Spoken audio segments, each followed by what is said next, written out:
Hola a todos, ¿cómo están? Bienvenidos a un nuevo capítulo de Suma Electoral, el mejor programa de política en Chile.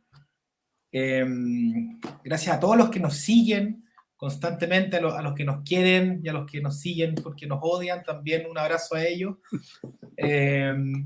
Y el día de hoy, bueno, tenemos distintos temas, porque han sido 2 semanas o 3 semanas bastante agitadas con los casos de corrupción o supuesta corrupción que se están viendo, el viaje de Boric a Europa, etcétera. Pero vamos a volver a una sección que teníamos anteriormente votada, que era la frase boba, para que ahí nuestros dos Eduardo nos puedan ahí comentar qué pudieron analizar de eso. Pero antes quisiera saludarlos, Eduardo Galás, Eduardo Zafirio, ¿cómo están para este capítulo? Hola, hola, muy bien. Qué bueno. ¿Qué tal? Muy bien también, gracias. Qué bueno. Y partimos con Eduardo Galás. ¿Cuál es la frase boba de la última semana o últimos días que nos puedes comentar? Ya, a ver, primero que todo, bueno, bienvenidos a todos los que nos están escuchando, muchas gracias por estar ahí. Yo la verdad es que no, después de mucho tiempo sin hacer la sección, no me pude resistir a hacer solo una, así que vengo con dos, ¿ya? Porque quería cubrir dos espectros de cosas. A ver, la primera es del señor Gonzalo Vinter, ¿ya? Y la voy a citar textualmente. Dice: ningún partido puede pretender que en la medida que crezca y administre el Estado vaya a ser 100% probo. En el contexto, por supuesto, de este llamado el caso Convenciones y que es como el modo en que aparentemente Vinter intenta justificar una trama de ya aparente y prácticamente demostrada, digamos, corrupción brutal y asalto, así, saqueo al Estado por parte de partidos de gobierno o personas vinculadas a los partidos de gobierno. ¿Por qué me parece esta frase especialmente desafortunada? Es por dos cosas. Una, pues claro, si es que uno tuviera el problema de que hay un caso de un funcionario del Estado vinculado a un partido que se robó 20, 30 millones de pesos, claro, uno puede decir sí, pues no se le puede pedir, y alguien estuviera haciendo de eso un caso político, digamos, efectivamente uno puede decir, bueno, nadie puede pretender que digamos, en la complejidad que tiene y en la masividad que tiene la administración del Estado no vaya a haber algún caso de deshonestidad de algún funcionario. Y eso sería sensato, pero claro, aquí se trata de otra cosa, ¿no? Se trata de un mecanismo de financiamiento de la vida política y de la actividad política de un montón de organizaciones que han hecho del uso de recursos públicos un método de llenarse los bolsillos de plata. Y eso es completamente distinto a un caso aislado. Entonces esto es casi como si uno dijera, fueron excesos de los mandos medios, digamos, como el análogo así a ver en esto un problema circunstancial, cuando no es un problema circunstancial, pues un problema absolutamente estructural y sistémico. Entonces, mala excusa del señor Vinter decir, es casi así como, mira, no pueden pedirnos que no nos robemos la plata. Y lamentablemente sí podemos pedirles que no se roben la plata. Uno efectivamente lo que puede pedirle a los gobernantes es que no se roben la plata. Y claro, hay una cierta distancia entre el 100% de probidad y el 100% de corrupción. Hay un amplio margen y parece que estamos bastante lejos de ese 100% de probidad. O sea, no va por ahí el asunto. Yo no sé si Vinter lo entiende o no. Con Vinter uno nunca sabe, ¿eh?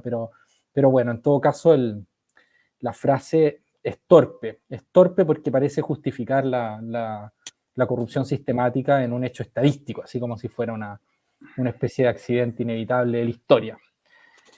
Ya, no quiero quedarme solo con esa. También quiero llamar la atención sobre una frase que a mí me parece muy boba, de Jaime Belolio, y que dijo, también en el mismo contexto, hay que resistirse a la tentación de capitalizar la crisis del Frente Amplio. Y mientras pareciera Belolio que con eso quiere hacer como un ejercicio de grandeza, así como de vamos a enaltecer la política y no vamos a sacar ventajas políticas del hecho de que nuestros adversarios hayan sido sorprendidos con las manos en la masa. El problema que Belolio no parece percibir es que para el grueso de la gente, este silencio medio sospechoso, digamos, de gente como él y de yo diría así, de la derecha tradicional, sobre todo, que ha estado muy callada con respecto a estos temas, no parece un gesto de grandeza, ni así como de buenas prácticas en el ejercicio de la oposición política. Parece más bien que estuvieran callados porque tienen susto de que si se destapa la olla, puedan aparecer también cosas que los involucran a ellos. Y yo no sé si Jaime Belolio no se da cuenta de que esa es la impresión que proyecta o no. Pero en todo caso, digamos, a mí me parece muy claro que la responsabilidad política de la oposición siempre ha sido fiscalizar y siempre ha sido, digamos así, hacer patente cuando quien está en el gobierno abusa de su poder. Ese es uno de los deberes de quien ejerce la oposición política en una democracia. Y más aún cuando hay una gran crisis de confianza, las oposiciones tienen el deber de demostrar que los problemas que pueda haber no los involucran a ellos también. O sea que esto no es así como una comidilla en que sorprendieron a uno, pero los otros se están quedando callados porque quieren salir inmaculados de esto. O sea que esto se ve como una transacción. Ese es en último término el problema, ¿no? Entonces, cuando hay riesgo de que mi silencio parezca un signo de aquiescencia, digamos, o sea, si parezca que yo estoy como confabulado o que yo también tengo piel en el juego, como dicen los gringos, skin in the game, entonces yo no me puedo quedar callado. Yo tengo que demostrar que yo estoy limpio y tengo que denunciar a los que no están actuando con limpieza. Es parte de su deber. Así que me parece que detrás de esa especie de manto de decencia política, la afirmación de Belolio revela también una gran incomprensión del asunto. Ya, esos son como las dos frases bobas que yo quería decir. Y le dejo la palabra al Muchas profesor. gracias. Sí, muchas gracias, Eduardo. Se salvó en esta pasada, por lo menos, la doctora Cordero. Vamos a ver ahí con don Eduardo Zafirio a quién eligió. Bueno, la doctora Cordero tuvo su sanción inmediata. Ella y la otra señora Aranda se tumbaron la acusación constitucional ipso facto después de abrir la boca. Pero además es muy divertido porque el gobierno venía 3 semanas antes usando el comodín de la identidad sexual y pisaron el palito, pero, o sea, se tiraron encima el palito, digamos, de guata, no es que lo hayan pisado. Bueno, así es la cosa, nunca hay que subestimar, como alguien decía, la estupidez en política. La verdad que estamos llenos de alternativas para la frase boba, ¿no? Ya nos referimos en el programa anterior que lo hicimos como al otro día que empezó a reventar el asunto de Democracia Viva, a los dichos de Catalina Pérez, también usando el comodín de la victimización, en este caso del género, diciendo que no tenía por qué responder por 2 hombres adultos. Y después tuvimos una semana de un show de La Torre, porque el presidente de Revolución Democrática, en ese caso habríamos tenido que elegir las páginas bobas, no la frase boba. Pero yo me voy a quedar con unos dichos de Jadwe, que creo que los dijo hoy día. Estamos grabando esto el día martes, como a las 10 de la noche, porque también son increíbles. Dijo que Allende no se había suicidado, sino que lo habían matado, cuestión que está hiper despejada desde hace muchísimo tiempo, partiendo por familiares del expresidente Allende, y añadió además la perla de que había sido el mejor gobierno de la historia. Una cosa fantástica, o sea, después de 20 años de autocrítica socialista, ¿ah? De procesos de renovación socialista, de reconfiguración de las políticas de alianza, a raíz justamente del fracaso de la experiencia de la Unidad Popular, el señor Jadwe, que está metido en un lío gigantesco, no solo con la Fiscalía, sino que también se supo hoy día que tiene problemas severos con la Contraloría General de la República, tira estas dos perlas, digamos, que son realmente increíbles, ¿no?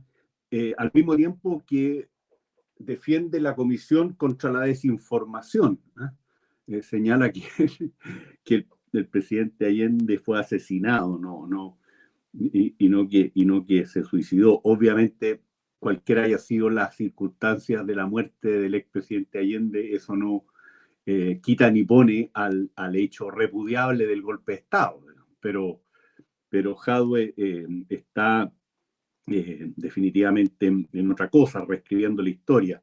Ya además agrega que un gobierno que fue un desastre desde puntos de vista básicos de lo que es la marcha de un país, fue el mejor gobierno de la historia. Entonces, yo creo que Jadwe se ganó lejos la medalla de oro en una competencia que por Dios que estaba difícil, porque lo que hemos visto estas 3 semanas entre que grabamos el último programa y el día de hoy, la dirigencia política de derecha e izquierda en este país se ha superado, si es que ello es posible, diciendo bobadas. Pero me quedo con Jadwe y su frase de hoy, entiendo. Y bien complicado también Jadwe en temas judiciales estos días, así que... Bueno, ahí es donde uno nunca sabe si esto es una estupidez ya producto del fanatismo o tratar de meter otra cortina de humo más frente a los severos problemas que no solo tiene él, ojo, sino que también la alcaldesa de Santiago de su mismo partido.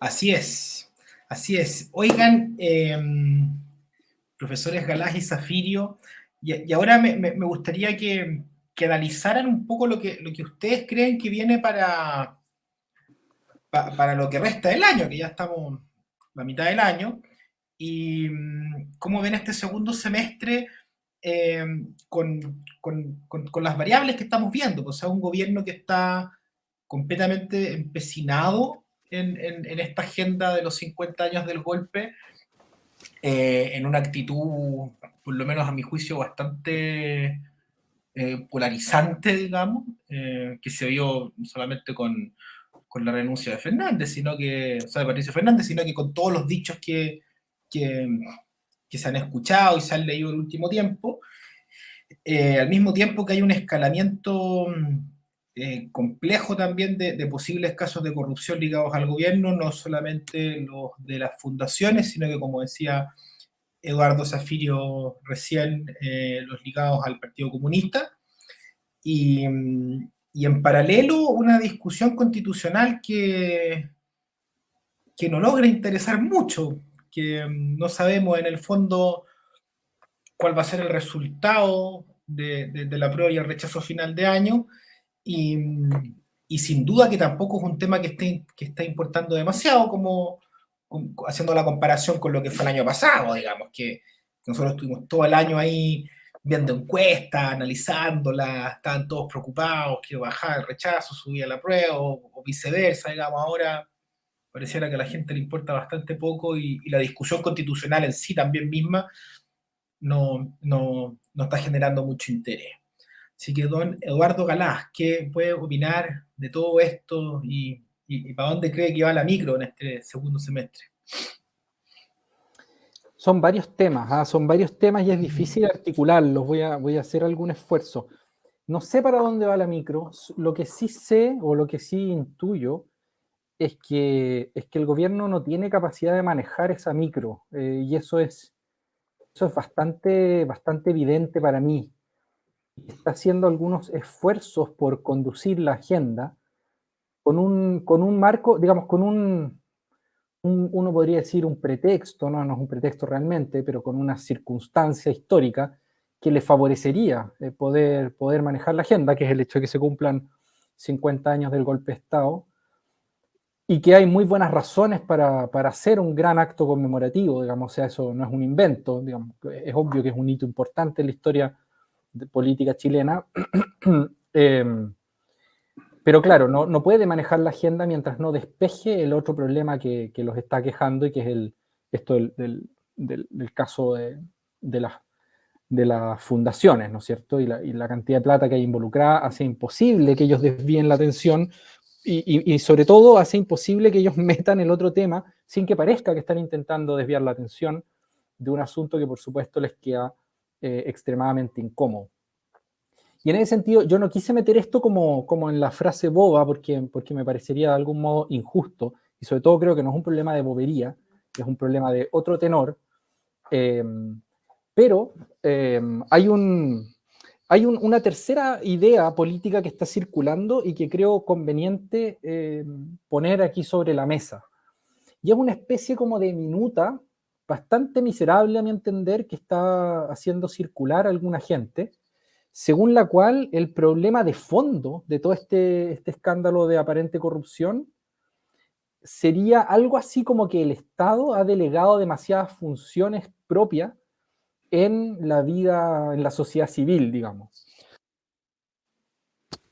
¿Y por qué me parece esto muy miserable? Porque es como si a mí me sorprendieran, digamos, cometiendo alguna clase de crimen o delito, o en el último caso un problema de irregularidad o de falta de probidad, y yo culpo a un mecanismo estructural que ha sido como mi bandera de batalla permanente. Es como decir, mire, realmente cuesta encontrar paralelos. Pablo Ortúzar lo ha denunciado diciendo, nadie puede aprovecharse de su propio dolo, digamos. O sea, yo no puedo sacar ventaja del hecho de que yo cometí un delito, digamos, ¿no? Entonces, como, mire, llevábamos mucho tiempo intentando convencerlos de que había que concentrar más funciones en el Estado, digamos, este sería el mecanismo, y para convencerte más, voy a usar el aparato privado para desvalijar al Estado. O sea, no flota por ningún lado, y sin embargo hay mucha gente que ha dejado caer esta idea, entre ellos un Camilo Escalona que se ve bastante extraviado hace bastante tiempo, por, bueno, en fin, motivos que no viene al caso explorar ahora. También a mí me llamó la atención, digamos, porque tengo en general una buena impresión de él, pero fue una línea argumentativa de Renato Cristi también, que me pareció también raro al menos que tropezara en esos derroteros, así como el hecho de que haya gente utilizando fundaciones de la sociedad civil para sacar recursos públicos y usarlos en su propio provecho, digamos. Por supuesto que no es un problema de la sociedad civil, digamos, o sea, no es un problema de que el Estado esté delegando funciones, o sea, es un problema de la gente que está haciendo eso y que está aprovechándose de esos mecanismos. Quizás falta fiscalización, lo que uno quiera, digamos, ¿no? Pero la solución, desde luego, no es decir, mire, hay que volver a concentrar esas funciones en el Estado y hay que eliminar los mecanismos de cooperación público-privada porque son una herramienta para hacer el mal, ¿no? Eso por supuesto. ¿Me permites un pequeño comentario, Eduardo? Desde luego. Como nota al pie de página, simplemente para robustecer lo que estás diciendo. Hace 25 años atrás, los partidarios del Estado mínimo daban el argumento contrario. La corrupción es por el tamaño del Estado, privatice. Es la misma lógica, o sea, una justificación es post de una definición hiperideológica preexistente. Claro. Y claro, sumado, digamos, qué bueno que pones el punto, porque es como si una persona que es minarquista por definición, así, partidario de un Estado mínimo y digamos así, vamos aquí a desvalijar el Estado y quitarle todo, se metiera al Estado y empezara como a robar desde dentro del Estado y usara su propia práctica, digamos, de abusar del Estado y de robarlo y de saquearlo como un mecanismo para demostrar que el Estado es ineficiente. Es como, no, pues si usted está cometiendo estos actos ilícitos, no lo ocupe después para argumentar que la solución que usted nos proponía de antemano por motivos ideológicos es la correcta. Eso a mí me parece no, por eso no quise decir que esto fuera una bobada, más bien creo que es como una sinvergüenzura en el modo de argumentar. Y creo que es bueno denunciarla, digamos, y no colarla, ¿ya?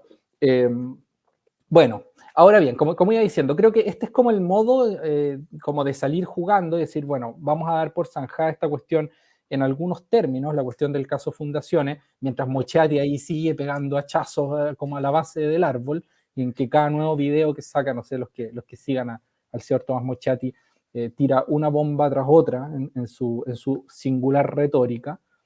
Pero bueno, y después viene lo de los 50 años del golpe, ¿no? Que aquí me gustaría decir que yo no creo, como decías tú, Vicente, que el gobierno esté empecinado, o digamos, no, al menos yo no habría usado esa palabra porque, como decía, creo que en circunstancias normales sería muy importante que esto se conmemorara con grandeza, digamos, ¿no? O sea, digamos, con una cierta altura.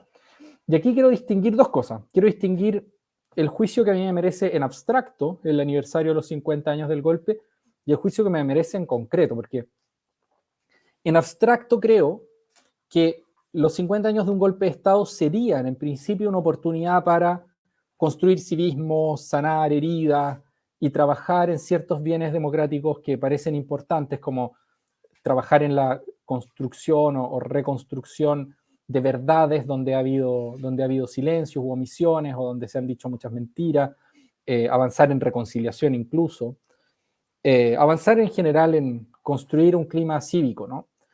Pero eso es en abstracto. El problema es que en concreto eso requiere de ciertas condiciones que el ambiente político chileno parece no proveer.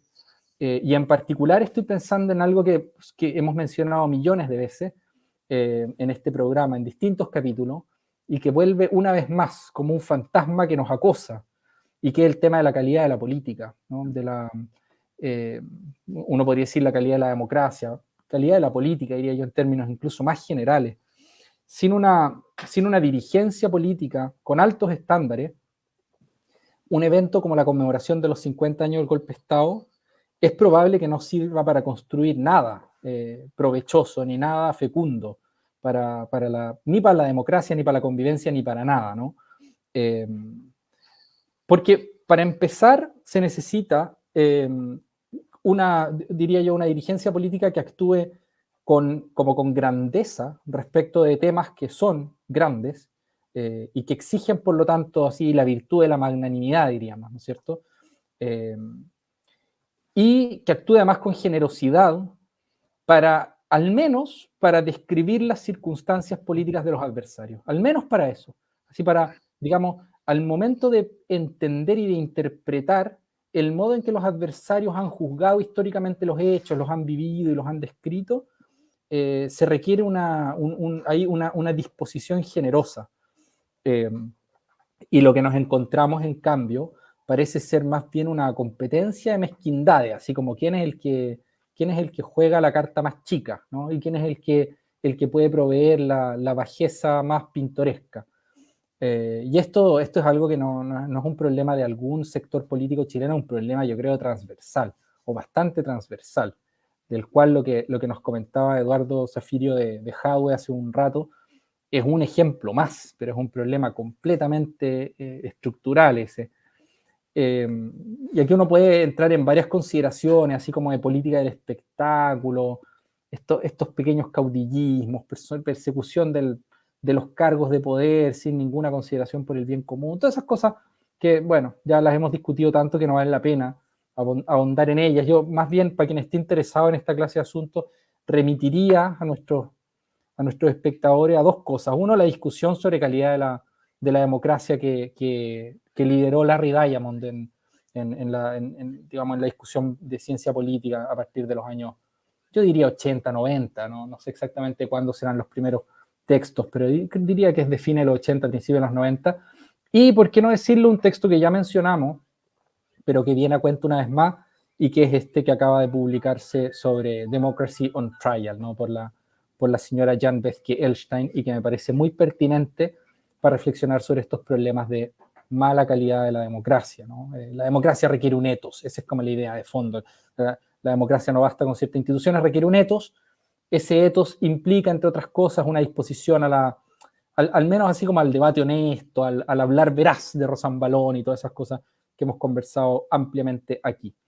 Como no está nada de eso, creo que todos estos intentos de hacer de la conmemoración de los 50 años del golpe de Estado un gran evento democrático van a ser completamente infértiles, porque vamos a volver a tener una discusión muy pequeña, como intentando sacar pequeñas ventajas de pequeñas cositas y haciendo de la tragedia un motivo, digamos, para obtener ventaja, manipulación de discurso.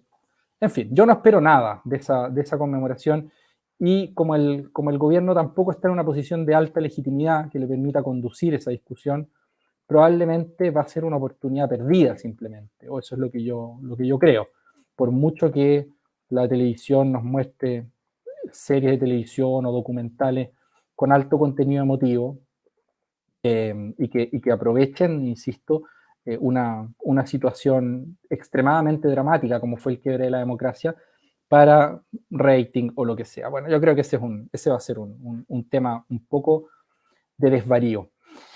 Quería decir una cosa adicional sobre el tema de los casos de corrupción, aunque ahora me desordené porque no tenía intención de partir por ahí, pero bueno, me desordené.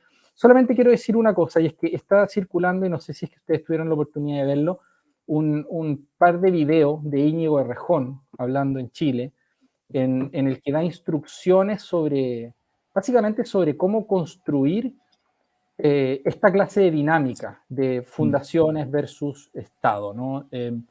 Cómo preparar dispositivos para que los militantes que forman parte de los cuadros políticos tengan dónde llegar cuando se vayan, y entonces como un mecanismo de financiamiento oblicuo en que el Estado vacía plata en fundaciones, de modo que cuando los cuadros políticos dejan el Estado porque uno pierde las elecciones, no tengan que dedicarse a buscar trabajos normales, sino que puedan irse a estas fundaciones y operar desde ahí, y seguir operando, de modo que en la siguiente elección o la siguiente vez que se capture el poder, la posición propia sea más fuerte. Todo eso a mí me pareció siniestro, como siniestro por el cinismo que entraña, ¿no? El cinismo en el sentido de desvergüenza. Es un recetario de cómo desvalijar el Estado y aprovecharlo para los propios fines. Perdón, Eduardo, sí, yo también vi ese video. ¿De qué fecha es? No sé exactamente, yo creo que es o sea, la fecha exacta no la sé, yo me imagino que debe ser de hace unos 10 años o poco menos, Okay. de ese orden. No estoy seguro, pero en todo caso las relaciones entre el Podemos español y digamos, la izquierda latinoamericana han sido muy fluida, entonces puede ser de cualquier momento. No sé exactamente. Muy fluidas y muy corruptas. Completamente. Pablo Pero Iglesias, el gran usufructuador de platas venezolanas. Claro, y a mí lo que me llama la atención acá es que más allá es como la desvergüenza, así de decir, miren, si aquí de lo que se trata es esto. Me recuerda un personaje de Uderzo y de Goscini, que es un gobernador romano, al que uno de sus cómplices le pregunta si no le da susto que Roma le mande un cuestor sorprendido por los pocos impuestos que les manda, porque era un gobernador que se llevaba todos los impuestos para él y se robaba todo. Y él le contesta indignado: me han nombrado gobernador por un año, dispongo de un año para hacerme rico. Esa es su respuesta, así con todo. Y me da una sensación parecida a esa, así como, miren, chiquillos, aquí tenemos 4 años para vaciar este tesoro, de manera que si es que nos ganan la próxima elección, tengamos ya los botes salvavidas suficientemente nutridos, de modo que podamos luego volver. Este tipo de cosas me dan a mí la impresión de que lo que se nos viene es un destape continuo, porque, digamos, meto esto porque Vicente preguntaba por la posibilidad de que siguieran saliendo casos de corrupción. Me parece que esto era simplemente demasiado sistemático y que los casos de corrupción que vamos a ver en los días sucesivos van a ser permanentes. Yo hablo de corrupción ya, y no simplemente de presunta corrupción, porque me parece que ahí hay que ahí hay evidencia demasiado palmaria, o sea, en fin, obviamente los tribunales tendrán que ver dónde hubo corrupción y dónde hubo simplemente problemas de estética, pero la cosa se ve muy fea, muy, muy fea, y no creo que eso cambie en los meses próximos. Ya, y lo último que iba a decir, y aquí me callo, es el tema de la discusión constitucional que no parece encender los corazones de nadie, o de muy poca gente. Eso podría ser bueno o malo, y eso, bueno, yo no sé exactamente en qué va a terminar. Yo confieso que veo más probable, y las encuestas así lo dicen, que el nuevo documento sea rechazado también. Obviamente eso podría cambiar, pero es un tema que digamos, que creo que es un hecho real, que la ciudadanía está muy desafectada de este nuevo proceso constitucional. Y hay una evidencia que yo la he visto poco discutida, pero que vale la pena ponerla sobre la mesa para mí. Y es el hecho de que en la última elección de consejeros constituyentes haya habido 2.6 o por ahí millones de votos nulos y blancos, mientras que en el proceso anterior habíamos tenido, yo creo que menos de 500.000, 5 veces más nulos y blancos. Para que alguien se haga una idea, o sea, esto es pasar de un 3% de blancos, o sea, de nulos / blancos, a un 15%. O sea, son cifras gigantescas. Y en el plebiscito constitucional, que es la otra instancia con voto obligatorio que teníamos, hubo, si no me equivoco, 280.000 votos nulos y blancos o de ese orden, pero menos de 300.000. Entonces, uno mira estos 2.6 millones y entiende que ya en la última elección de consejeros constitucionales se hacía patente que la ciudadanía chilena estaba desafectada del proceso constitucional, y en ese sentido, como la experiencia fallida de la convención, yo creo que dejó ahí una herida sobre la relación entre ciudadanía, digamos, y proceso constitucional, que es muy difícil de suturar. Por mucho Ahora, que los expertos hayan hecho una buena pega y que la convención, o sea, que los consejeros ahora puedan hacer una buena pega, que no lo sabemos, yo creo que ahí hay un problema que es profundo. Sí, Vicente, disculpa. sí, perdón. Y en términos electorales, supongo, Eduardo, que es como altamente probable que esos 2 millones de votos nulos o se mantengan en el nulo o vayan al rechazo, ¿no? Imagino a alguien que haya votado nulo que vaya a votar a prueba, digamos, en diciembre. Supongo que ese es un voto más inclinado al rechazo. Sí, o sea, habría que estudiarlo empíricamente, yo no lo sé, intuitivamente pienso lo mismo que tú, o que van a seguir anulando. Habrá que verlo, yo creo que va a depender, y aquí las masas electorales son volubles, no sé realmente qué va a pasar. ¿Me están escuchando bien, que yo los veo parados? ¿Sí? ¿Tú me Te escuchas bien, escuchamos Eduardo? perfecto. Ya, súper. En todo caso, lo que yo veo es que hay incentivos medio... Vicente parece que se ha ido Sí, también. me caí, perdón. Me Está hicieron bien, magia negra, todo en sí. orden, todo en orden. Y solamente para terminar, creo que hay un dato, que es que me parece que las bases políticas del Partido Republicano, que es el que tiene mayoría en el Consejo, están mayoritariamente inclinados a votar rechazo, simplemente porque no les gustan los bordes estos, ¿no? El marco.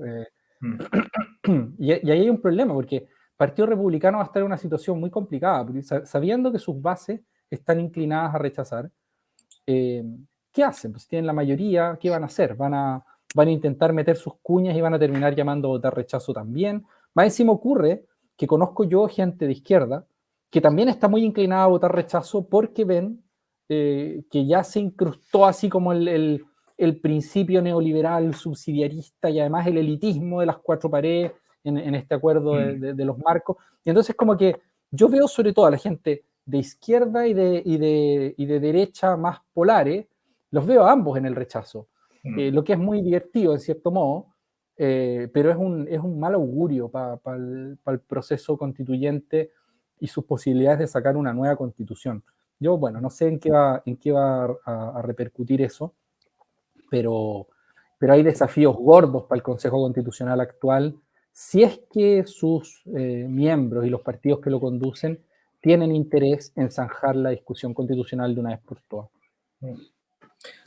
Así es, complejo ese escenario. Y don Eduardo Zafirio, ¿qué ¿Qué nos puede decir de lo que viene para este segundo semestre? Incierto, por supuesto, pero ¿a qué podríamos aventurarnos? Sí, bueno, estamos en el terreno de lo contingente, de lo que puede Mm, ser o mm, puede no ser. Pero yo creo que algunas afirmaciones plausibles podemos hacer. En primer lugar, todos estos temas vinculados a los escándalos políticos por temas donde hay fundadas sospechas de falta a la probidad e incluso de eventuales delitos, mm. como lo prueba que ya hay 9 regiones con investigaciones en marcha. Eh, yo creo que no es difícil ver la proyección de la curva, o sea, aquí van a salir nuevos casos. Y eso por a lo menos 3 razones.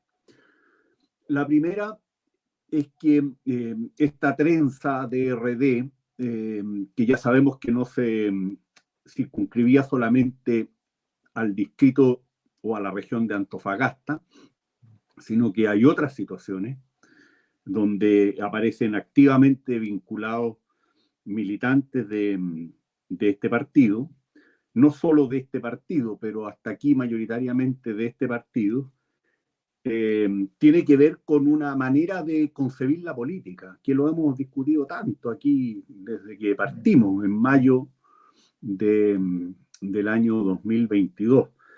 Eh, la política como asalto al Estado para su pillaje y o a lo menos el reparto del botín después de conquistado. Y este es un tema que lamentablemente va en ascenso, digamos, más allá de quien se apodera circunstancialmente del Estado. Y que esto va en ascenso lo demuestran los montos involucrados, que realmente marean, o sea, estamos hablando de miles de millones de pesos. Bueno, y eso es porque la sociedad chilena tiene un producto per cápita más grande, presupuestos ya muy significativos, estamos hablando de 75.000, 80.000 millones de dólares por año, de modo tal que esta no es la situación del tráfico de influencias con las revisiones técnicas, digamos, del año 2002, donde los montos involucrados eran como 20.000 dólares de la época, y que provocaba las carcajadas, digamos, cuando teníamos casi el 10% de la Cámara de Diputados desaforada en los países vecinos, cuando le decían, pero che, ¿de qué monto estamos hablando? Y tú le decías, bueno, y 20.000 dólares, los tipos se mataban de la risa, se encontraban que esto era un ataque de histeria que no se encontraban ni en los mejores ejemplos de las obras completas de Freud. Y hoy día, bueno, solamente Antofagasta estamos hablando de 500.000 dólares, o más de 500.000 dólares. Solamente democracia viva en Antofagasta.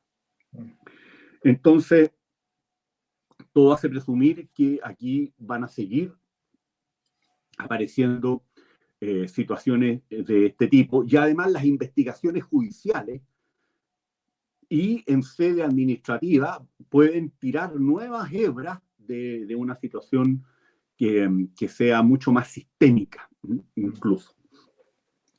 En segundo lugar, porque es obvio que aquí hay gente que sabe mucho de abusos cometidos en estos 15, 16 meses de gobierno de estos jóvenes renovadores de la política y superiores morales de todos nosotros, que está mucho más disponible a denunciar, incluyendo funcionarios públicos que son las principales víctimas de estas políticas de apoderamiento del Estado, porque significa saltarse eventuales carreras funcionarias, a veces de décadas, de malos tratos, de menosprecio por por respeto a ciertas jerarquías basadas en el mérito, que tiene consecuencias también en las remuneraciones, que se quedan abajo de los recién llegados, digamos. Y así reventó esto. Fueron funcionarios del Ministerio de Vivienda en Antofagasta los que denunciaron esta situación. Entonces yo creo que aquí hay un segundo forado. Mucha gente dijo es posible denunciar y que esto se conozca y eventualmente se sancione. Ya hay 2 seremis que están fuera, el del Maule y el de Antofagasta, y además la subsecretaria. Entonces yo creo que los incentivos están puestos para la denuncia. Y en tercer lugar, porque normalmente estas situaciones generan guerras sucias intracoaliciones e intercoaliciones. Y lo estamos viendo. Hoy día Naranjo, que debiera permanecer sumamente silencioso, a lo menos frente a este tema, dado que todo el país lo asocia a uso abusivo de asignaciones parlamentarias cuando era diputado, digamos, a su cónyuge, a la cual además, en un acto temerario desde el punto de vista de las relaciones familiares, negó en Cámara, habla de la banda de los alcaldes, digamos.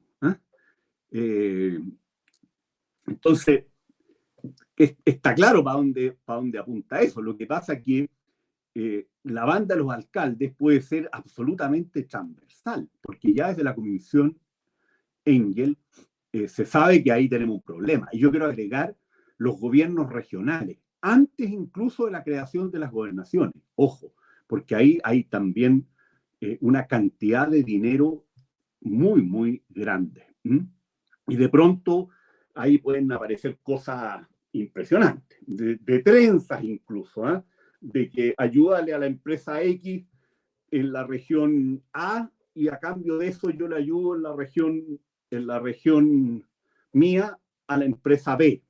Estas cosas son como bastante obvias desde el punto de vista de las operaciones vinculadas a falta de probidad en los gobiernos regionales. Lo eran ya. Y hoy día hay más plata y además está esta figura dual de delegados y de gobernadores, donde por las gobernaciones está pasando mucho dinero. Entonces, aquí hay 3 razones por las cuales yo creo que este tema va a seguir por meses. Y ahí surge la pregunta, o sea, ¿y después del 11 qué? Para todos aquellos que están tratando de usar esta conmemoración, que como se ha dicho debió haber sido una conmemoración de otra altura, para los efectos de lanzar cortinas de humo inviables frente a esta situación de probidad. Después del 11, ¿qué? ¿Qué vamos a celebrar después? ¿Qué vamos a conmemorar después? ¿El 12 de octubre? ¿La llegada del viejo Pascua? No sé. O sea, el tema es imparable desde el punto de vista de la agenda y debieran estar preparados para eso. Todos. Porque como voy a decir después, creo que si hay algo que le ha puesto una nueva piedra a la aprobación de un texto constitucional es justamente este tema de probidad. Creo que se agregó a las dificultades ya obvias este tema de la probidad, porque estos temas exasperan. Y cuando además se actúa con la bobería de Belolio, la impresión que queda, ahí están de nuevo los políticos generando redes transversales para protegerse y que esto quede impune. Entonces la sensación de irse a través con el voto protesta es muy alta, lo cual incluso puede anular, ojo, un acuerdo de apoyo a la Constitución que vaya de republicano al Frente Amplio. Yo creo que el PC va a estar de todas maneras en el voto rechazo. Esa es mi impresión. Pero incluso que las posturas de republicanos y de frente amplistas coincidieran, en vez de ayudar en estos climas de desconfianza, de sospecha, de exasperación y de repudio por las situaciones vinculadas a probidad y a eventuales delitos puede ser un factor que potencie el voto en contra. Bueno, obviamente esto le puso también muy cuesta arriba toda posibilidad a la reforma tributaria, que ya estaba complicadísima por razones endógenas, que tienen que ver con el ciclo, con los problemas de productividad, con las proyecciones del PIB potencial hasta el año 2032 en un 2%, redondeando, el 2,1% según las proyecciones del Banco Central. Bueno, el hecho de que ya no queda tanto espacio a seguir aumentando la presión fiscal contra el mito, digamos, porque hemos hecho reformas significativas. Cuando se ve esta situación de falta de transparencia, de uso abusivo de los recursos estatales para finalidades clientelísticas, politiqueras, se sabe además que hay despilfarro masivo. Yo vuelvo a levantar el tema del CENSE, o sea, para la mejora de la productividad es clave la capacitación de los trabajadores. Y estamos gastando $100 millones hace décadas en el CENSE para simplemente financiar redes clientelísticas de todos los sectores y donde se sabe que la capacitación pertinente es más bien la excepción en esos programas. Entonces, no es solamente el tema de probidad, de eventuales delitos vinculados al uso de recursos públicos, como se puede suponer, sino que además hay situaciones francamente de despilfarro y con normas absurdas que no se revisan, digamos, en el gasto. La reforma tributaria tiene un problema, además, porque en este listado mágico de problemas y de temas a resolver vía la reforma tributaria, que pareció ser como el bálsamo de Fierabras del Quijote, o sea, un ungüento que cura inmediatamente todas las heridas, se agregaron no solamente cosas que son bastante obvias, que hay que destinar dinero a mejora de la calidad de la educación, a lo que es la mejora del sistema sanitario, sino que se agregaron colgajos para las clientelas. Por ejemplo, el CAE, la deuda histórica con los profesores, que han sido los grandes regalones de esta izquierda radical desde hace años. Han conseguido todo lo que han querido, desde no hacer clase por años, con cualquier excusa, hasta no estar sujetos a evaluaciones, y además ahora esta llamada deuda histórica, que nadie sabe muy bien en qué consiste ni qué monto requeriría. Entonces, es muy evidente que aquí hay un destino de los gastos que tiene por objeto simplemente satisfacer clientelas de los muchachos de Ñuñoa.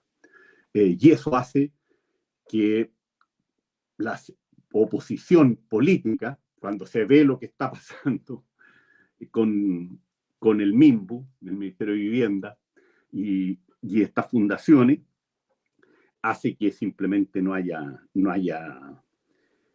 piso. En cuarto lugar, porque la derecha hace un planteamiento súper razonable. Si es que aquí nos serenáramos y realmente quisiéramos mirar los problemas que el país tiene, que es decir, bueno, pongámonos de acuerdo en los gastos, y que esto realmente sea un pacto fiscal, o sea, veamos qué está pasando en el Estado. Hay programas que están mal evaluados y que aparentemente se mantienen por inercia o porque son pasto para clientela. Por lo tanto, vamos más allá del debate sobre cómo aumentamos la recaudación del Estado. Y eso se junta con tres cuestiones que son bastante obvias. Y yo da lo mismo mi opinión, pero si yo estuviera puesto en el papel de los decisores de la coalición gobernante, tomaría inmediatamente a lo menos las tres cuestiones siguientes. Primero, la derecha aparece disponible la derecha política y empresarial, a mejorar las reglas vinculadas a evasión y a elusión tributaria. Yo eso lo tomaría inmediatamente. En tercer lugar, entregaría también a cambio, porque es un problema real, algunos incentivos para salir de esta crisis que tenemos con la inversión y el impacto que eso tiene sobre el crecimiento. También avanzaría fuerte, autónomamente incluso, en algunas medidas microeconómicas para enfrentar los temas de la productividad. Medidas que, entre paréntesis, son archisabidas hace más de una década, porque la Comisión de Productividad en Chile, dirigida por economistas demócratas cristianos, cuando estaba Joe Ramos, luego de derecha, cuando estaba Bergoín, o sea, de todo el espectro político, ha señalado una batería de puntos que son bastante obvios. Está todo el tema, además de apurar trámites en los procesos regulatorios, ambientales, por ejemplo, que son evidentes. Pero bueno, no hay realismo aquí, no hay un sentido mínimo de la situación. No se quiere ver que estamos entre un 30 y un 25% de apoyo en las encuestas, que hemos perdido 2 elecciones con el 38% y que quedan 2 años y medio. Y además hay una cultura donde la gestión desagrada. Entonces, estos temas no tienen nada de épico, porque obviamente no se van a recaudar 4 puntos, se van a recaudar menos y va a haber que priorizar.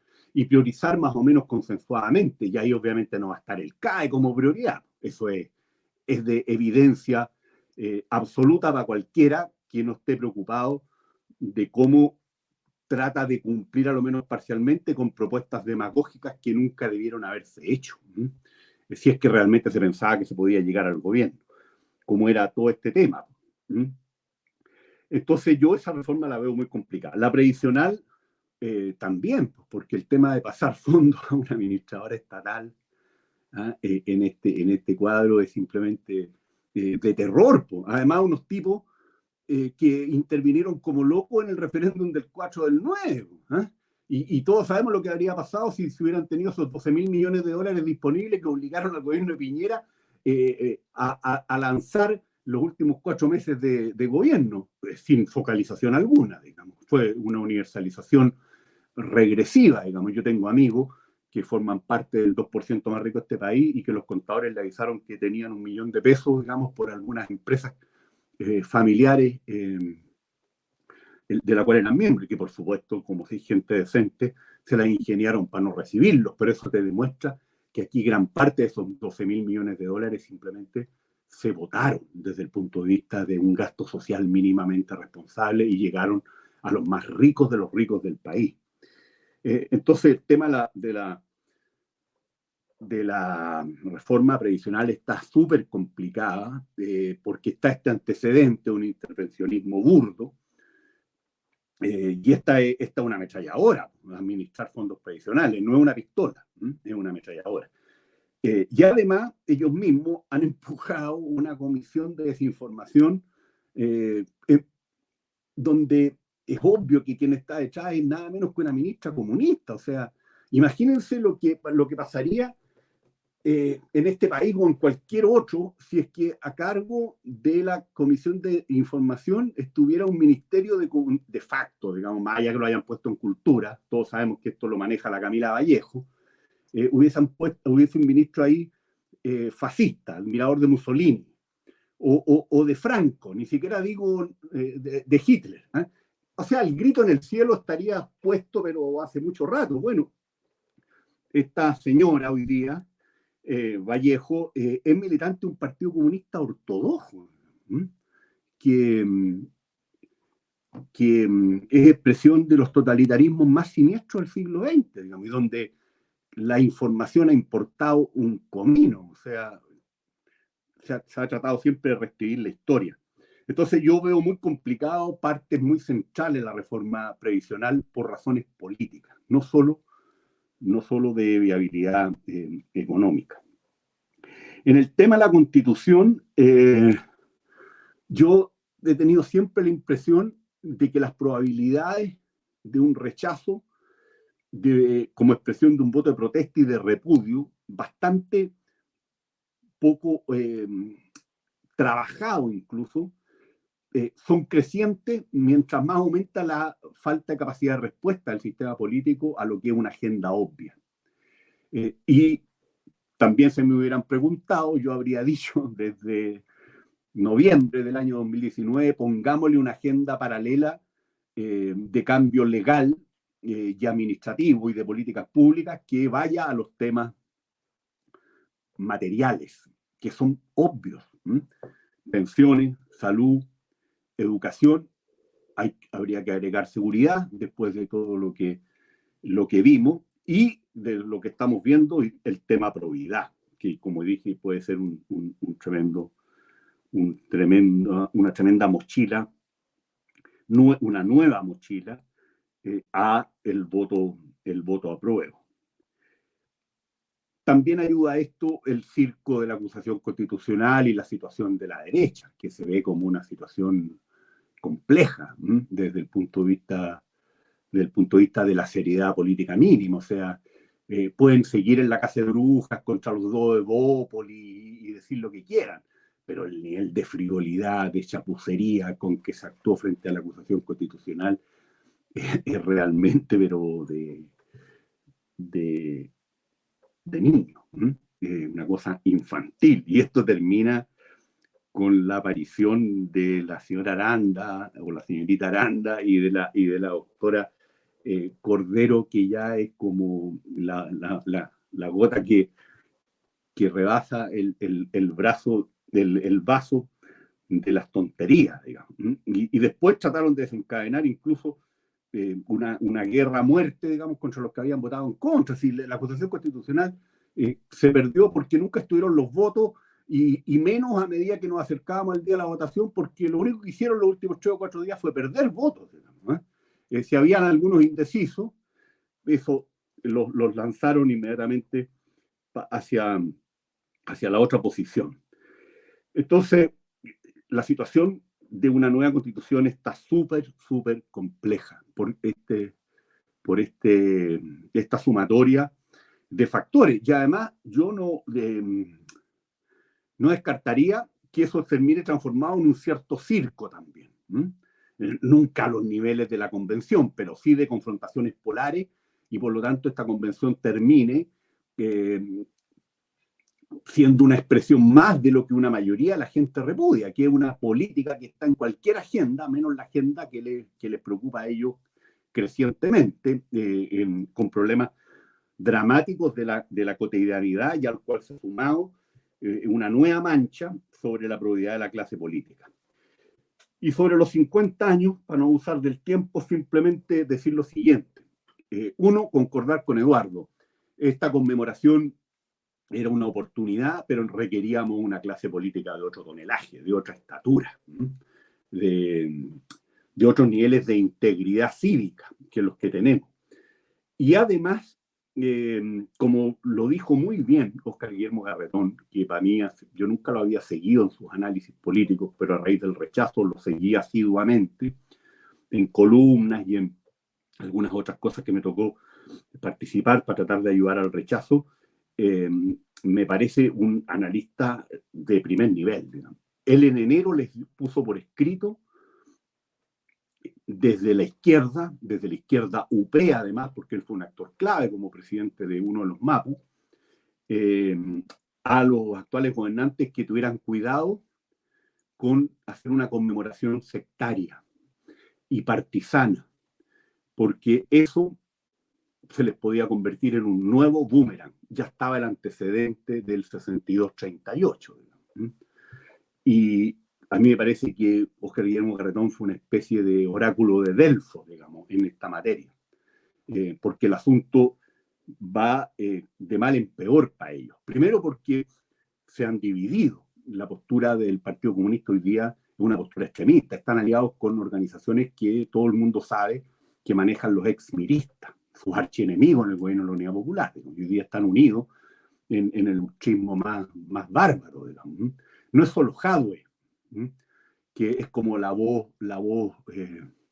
que grita con decibeles más altos dentro del PC, sino que pareciera ser que es una mayoría del PC ya muy confundidos con los exmiristas.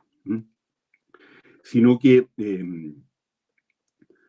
vimos lo que pasó con Fernández, que anda muy adolorido, pero la verdad que, bueno, son los mismos costos que está pagando Montes. O sea, el viejo dicho, el que se mete con guagua, no puede llorar si después tiene que secarse.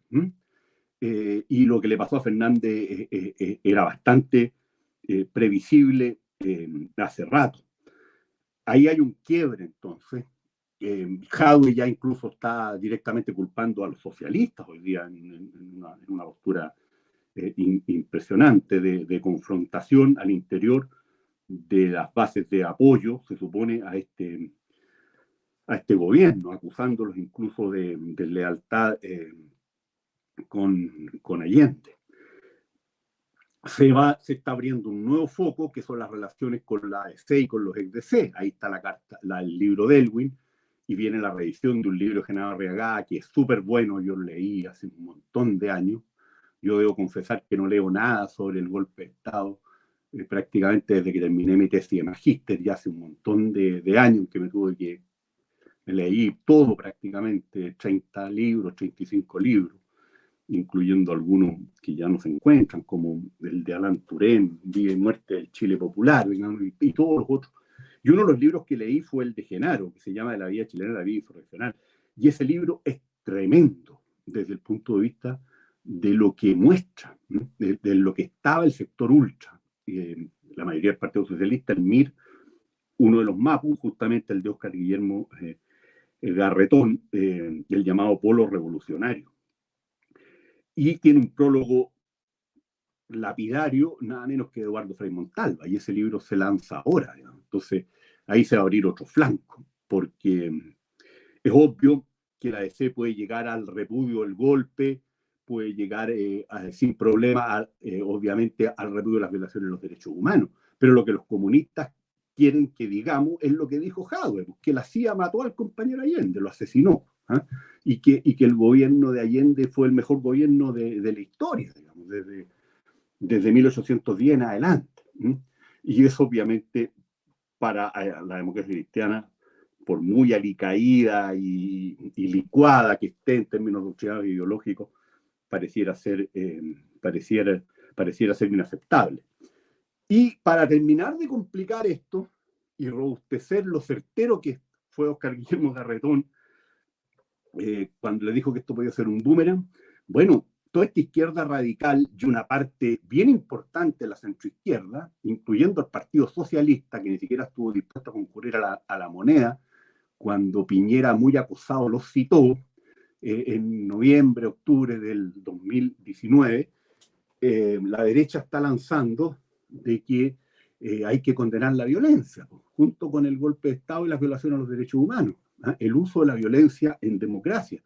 Y esto es un problemazo, porque los muchachos, por razones distintas, unos porque estaban en la zonada y otros porque no querían esperar 2 años y medio más para volver al gobierno, a lo menos miraron para el techo todos esos meses, digamos, en que era evidente que habían turbas en la calle de ultristas y de delincuentes organizados, tal como pasó en Francia hace poquito, el mismo síndrome, que usaban las redes sociales y agrupaciones de delincuentes que ponían la logística y cédulas extremistas de ultraizquierda, por tratar de que Piñera se fuera. Y los que lo dijeron clarito desde el primer día fue Telier y el Partido Comunista pidiendo su renuncia. Entonces, esto es un bocado para la derecha, por un gobierno debilitado, que lo siguen sus pasos del octubrismo, al cual todavía no renuncian explícitamente. Entonces, no se necesita hacer un Metternich para que desde el derechismo les digan, perfecto, rechacemos los golpes de Estado, rechacemos las violaciones de los derechos humanos, pero rechacemos el empleo de la violencia en democracia. Y ahí no es solamente las declaraciones de los socialistas en el Congreso de Chillán en la década de los 60, sino que todo lo que pasó en octubre y noviembre del año 2019 en adelante. y eso le pega, por supuesto, al Frente Amplio, le pega al PC, pero también le pega a la exconcertación, pues, donde muchos se tentaron. De hecho, yo creo que las divisiones que se expresaron en torno a la prueba rechazo con tanta gente que veníamos del centro izquierda, incluso de la militancia activa hasta ese momento algunos, ya no era mi caso, pero sí el de la inmensa mayoría, empezaron justamente por la actitud de lealtad democrática que tantos sectores de centro izquierda y de izquierda mostraron en la oposición al gobierno de Piñera en esos meses, y se terminaron ya profundizando, obviamente, cuando nos presentan este proyecto simplemente delirante desde el punto de vista jurídico y político en el referéndum del 4 del 9, donde afortunadamente ganó el rechazo, pero que si uno veía ese texto en su mérito, no debió haber sido 62-38, sino que debió haber sido 90-10, en mi opinión. Entonces, concluyo esta larga intervención, pero usted nos puso una agenda tan amplia, don Vicente, le voy a echar la culpa a usted también, como hace el Frente Amplio, con el principio de subsidiariedad y la debilidad estatal, por mi exceso, diciendo que Óscar Guillermo Garretón acertó plenamente cuando les dijo en enero por escrito en una columna en La Tercera que una conmemoración sectaria del 11 de septiembre iba a ser un nuevo boomerang que se le iba a volver en contra a un debilitadísimo gobierno al cual le quedan 2 años y medio para adelante. Y como les digo, ¿qué van a hacer después del 11? ¿Qué van a conmemorar? ¿Qué conejo se saca debajo del sombrero, digamos, para enfrentar una agenda para lo cual ya no hay fuerza, y una situación de escándalos políticos que todo hace presumir que los van a acompañar a lo menos por largos meses? Muchas gracias a ambos por el análisis y sí, pues, tienes razón, Eduardo, ahí qué conejo van a sacar del sombrero después del 11 de septiembre. Y bueno, y de lo último que mencionaste también de estos conflictos, digamos, que hubo con el gobierno de Piñera. También vamos a recomendar en su momento, supongo, el nuevo libro de Sergio Muñoz, que lo trabaja también bastante en detalle, por lo que todavía no lo publica la próxima semana, pero yo tengo... tiene la primicia, don Eduardo Zafirio. Costó, pero salió. Muy bien. Felicitaciones ahí a don Sergio Muñoz. Y para terminar, me imagino que, bueno, no les dije en la pauta previamente, pero como ustedes son lectores, me imagino que deben sacar un conejo del sombrero rápidamente. Así que, ¿cuáles son las recomendaciones de lectura, señor Galás? Sí, pues efectivamente no estaba en la pauta. Mira, no tenía ningún libro preparado. Lo que se me ocurre, pero se me ocurre nomás, porque lo he tenido en la cabeza estos últimos días, es un libro del sociólogo Robert Nisbet, que es uno de mis sociólogos más, yo diría uno de mis sociólogos preferidos, más respetados, que escribe sobre muchos temas interesantes, pero uno que podría valer la pena traer a colación y que lo he estado revisando últimamente, es uno que se llama El crepúsculo de la autoridad. No estoy seguro de que esté traducido al castellano, en inglés es The Twilight of Authority, y no estoy seguro de que esté traducido al español, eso tendría que corroborarlo, pero bueno, como no lo estoy, de momento lo tendría que recomendar en inglés nomás. Es un libro muy interesante. Yo sobre todo tengo la impresión de que uno de los grandes asuntos de estos días puede ser el asunto de la autoridad política, o la crisis, digamos, del principio de autoridad en general. The Twilight of Authority, 1975. Sí, ese libro, sí, no, sí, no es un libro nuevo. Y como libros nuevos que podrían dialogar con ese, es este que acaba de sacar Carlos Peña sobre los hijos sin padre, ¿no? Que creo que también es un motivo de reflexión que converge. O sea, creo que hay una crisis ahí de paternidad que vale la pena prestarle atención. Como digo, no tiene mucho que ver con lo que estamos conversando ahora, aunque estos asuntos siempre están todos interconectados. Más o menos relacionados, sí. Y bien bueno, yo no leí el libro de Peña y salvo por el título uno sabe más o menos para dónde va la cosa, pero bien también tocar este tema que muchas veces quizás por pudor o por cualquier motivo, digamos, se pasa por alto, que tiene que ver con la debilidad de la figura paterna en Chile, que tampoco es algo nuevo, digamos, pero que puede explicar muchas cosas. Así que, sí, bueno.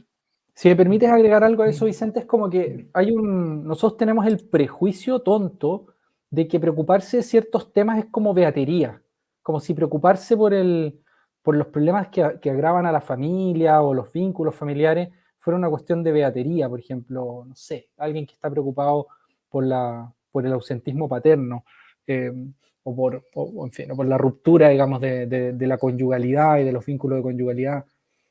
Eso, además de ser un poco idiota, implica ponerse como unas anteojeras y no ver un problema que está detrás de todos los problemas que le preocupan a la gente no beata. Por lo pronto, los problemas de desigualdad, los problemas de desintegración, los problemas de criminalidad, deserción escolar, consumo de Alcoholismo, drogas, droga. caída en la cárcel, digamos. El problema que uno le preocupe tiene detrás los graves déficits, digamos, que experimenta la institución familiar. Así que yo acompañaría, o sea, recomendaría, digamos, a todos quienes crean que preocuparse por estos temas es beatería, a pasar por encima de esa barrera de pudor, digamos, asumir la beatería y echarle una mirada a esos asuntos porque son de verdad, no son tonteras. Así es, y don Eduardo Zafiro. Buen consejo para los utilitaristas. Y los que están preocupados por la crisis fiscal y el financiamiento de las políticas sociales, el que da el profesor Galá. Oye, yo tengo un librito que tiene como 60 páginas, bastante caro para las 60 páginas, me costó como 7.000 pesos, pero vale la pena. La economía de la transición, lo acaba de sacar las prensas de la Universidad Católica. Son diálogos con 8 ministros de Hacienda: Foxley, Aninat, Marfán, Eizaguirre, Velasco, Larraín, Alberto Arena, Rodrigo Valdés, que dialogan con 3 profesores del Instituto de Economía de la Católica, 2 de ellos, Verónica Mies y José Miguel Sánchez, que es el decano, y Sergio Urzúa, que es investigador CLAPES, pero profesor en Maryland. Súper bueno el librito para analizar los logros en los denostados o ya no tan denostados después de las intervenciones de nuestro presidente en España, 30 años, en este caso 29 años. Recomiendo su lectura porque da pistas de dónde estamos, que es lo que importa, y algunas orientaciones de cuáles son los temas, si es que queremos salir de esta crisis de productividad que tiene ya mucho más de una década, y las proyecciones bien desastrosa de un producto potencial que está en 2%, digamos, hasta el año 2032, según nos informa el Banco Central. Así que ahí está mi recomendación. No está en la red, obviamente, hay que comprarlo. Muchas gracias, Eduardo. Ese libro se lee después de un melipago, ¿no? Se lee rápido, sí. Muy bien. Oye, muchas gracias a los dos por este análisis y nada, pues veamos qué pasa con todos estos temas que están aconteciendo en nuestro país. Así que bueno, y muchas gracias también a todos los que nos acompañaron en este video. Que estén muy bien. No le dimos la oportunidad de intervenir al doctor Fuentes, que no le dimos la oportunidad, no. Unas notas inspiradas en Rand y Nozick. Que descansen. Chao, que estén bien.